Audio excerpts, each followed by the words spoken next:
بل کا کور آئیڈیا یہ ہے کہ اس میں وقف بورڈ کے انڈیپینڈنس، اس کی آٹونومی، اس کی آزادی کو ختم کرنے کی کوشش کی جا رہی ہے، اور وقف بورڈ کے جتنے اختیارات ہیں وہ کلیکٹر کو اور گورنمنٹ کے آفیسرز کے حوالے کیے جا رہے ہیں۔ جو پیورلی ریلیجیس میٹر ہے مسلمانوں کا، اس میٹر میں گورنمنٹ مداخلت کرنا چاہ رہی ہے۔ اب یہ آپ کتنی بڑی حیرانی ہے کہ جس گورنمنٹ میں ایک بھی مسلمان وزیر نہیں ہے، وہ وقف بورڈ میں چاہتا ہے کہ مختلف ریلیجیس پارٹیز کی نمائندگی۔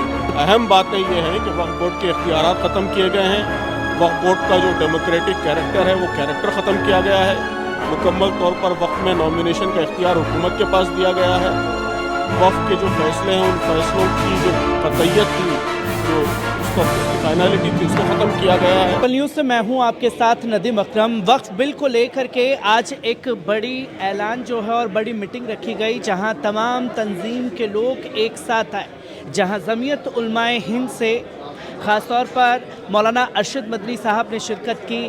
آل انڈیا مسلم پرسنل لا بورڈ ہو، چاہے جماعت اسلامی ہند ہو، جماعت اسلامی ہند کے امیر ہمارے ساتھ موجود ہیں۔ سر، کس طریقے سے کیا مانگ رکھی جائے گی آپ لوگوں کے ذریعے؟ کیونکہ جے پی سی کو لے کر کے بات چل رہی تھی، جے پی سی میں 31 لوگوں کو شامل کر لیا گیا۔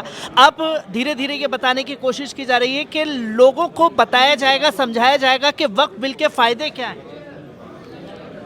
جی، تو ہم یہی واضح کرنا چاہتے ہیں کہ یہ جو وقف بل لایا گیا ہے اس کا کوئی فائدہ نہیں ہے، اور اس کا مقصد وقف کی پراپرٹیز کو ہڑپ کرنا اور اس پر کلیکٹر راج قائم کرنا، یہ اس کا مقصد ہے، اور یہ وقف کے پورے فلسفی کے خلاف ہے، مسلمانوں کے بنیادی حقوق کے خلاف ہے، اور جو ریلیجیس رائٹس یہاں ملک کے مختلف مذہبی طبقات کو حاصل ہیں، ان ریلیجیس رائٹس کا کلیئر وائلیشن ہے۔ اس لیے موجودہ صورت میں یہ بل بالکل ایکسیپٹیبل نہیں ہے اور اس کو واپس کیا جانا چاہیے۔ بل کو واپس کرنے کی باتیں کہی جا رہی ہیں، پر صاف طور پر حکومت کی طرف سے کہنا ہے کہ ہم آگے کی میٹنگ جو ہے وہ کرائیں گے، لوگوں کو سمجھانے کی کوشش کریں گے۔ ساتھ ہی ساتھ یہ کرن رجیجو نے پارلیمنٹ میں کھڑے ہو کر کے کہا کہ جو ناانصافی مسلم خواتین کے ساتھ میں ہوئی ہیں، کئی مسلم سمدائے میں پسماندہ مسلمان ہیں، ان کے ساتھ میں مسلمانوں نے ناانصافی کی ہے، اس لیے ان کے حق کے لیے بل ضروری ہے۔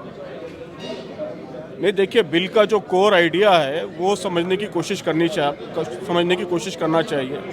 بل کا کور آئیڈیا یہ ہے کہ اس میں وقف بورڈ کے انڈیپینڈنس، اس کی آٹونومی، اس کی آزادی کو ختم کرنے کی کوشش کی جا رہی ہے، اور وقف بورڈ کے جتنے اختیارات ہیں وہ کلیکٹر کو اور گورنمنٹ کے آفیسرز کے حوالے کیے جا رہے ہیں۔ جو پیورلی ریلیجیس میٹر ہے مسلمانوں کا، اس میٹر میں گورنمنٹ مداخلت کرنا چاہ رہی ہے۔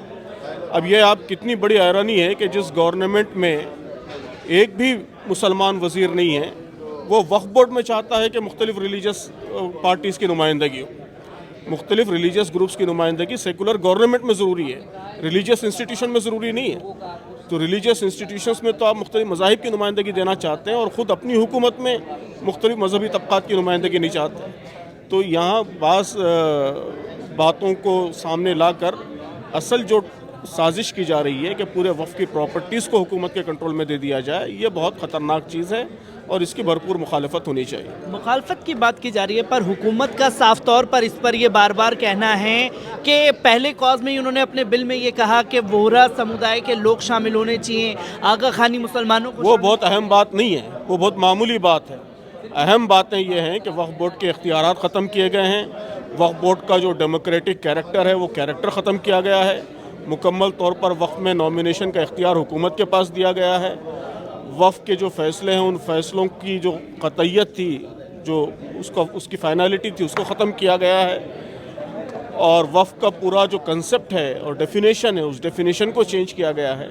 یہ زیادہ امپورٹنٹ باتیں ہیں، اور یہ ساری کی ساری باتیں پورے وقف کا جو کنسپٹ رہا ہے کئی سینکڑوں برسوں سے، اس پورے کنسپٹ کو ختم کرنے والی ہے۔ پر اس چیز کو کیسے سمجھا پائیں گے؟ کیونکہ ان کے لیے تو وقف کے معنی یہ بتانے کی کوشش کی گئی کہ مسلمانوں نے زمینوں پر اویدھ قبضہ کر رکھا ہے۔ وہ تو بالکل غلط بات ہے، تاریخی حقائق کے خلاف ہے، ریالٹیز کے خلاف ہے، اور وقف کے جو بھی کوئی معاملات ہیں وہ ایبسولوٹ نہیں ہوتے، وہ کورٹ میں جاتے ہیں، اور اگر ایسا ہے تو پھر کورٹ جو ہے اس کے خلاف فیصلہ کرتی ہے۔